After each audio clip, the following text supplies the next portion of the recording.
In the given figure, the face AC of a equilateral prism is immersed in a liquid of refractive index n. For incident angle 60 degree at the side AC, the refracted light beam just grazes along the face AC. The refractive index of the liquid n is equal to root x by 4. The value of x is given refractive index of glass 1.5.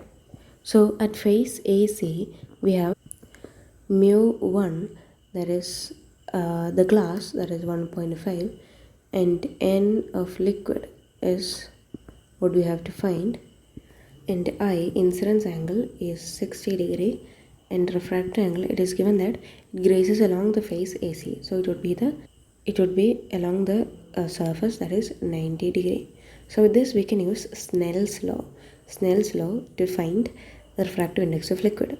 We are using phase AC because that is the interface between liquid and glass.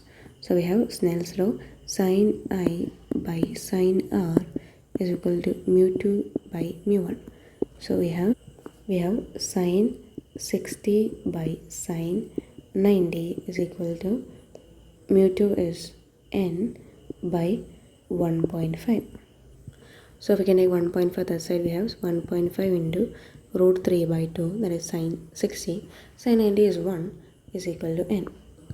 And we are given that the value will be of the form root x by 4. So we can equate it. 1.5 root 3 by 2 is equal to root x by 4. We can cancel it 2 over here. We can take 2 other side. We'll get 3 root 3 as root x. So to get x, we can then square it. So we'll have 9 into 3 is equal to x. So x will get it as 27, which is our value of x is 27.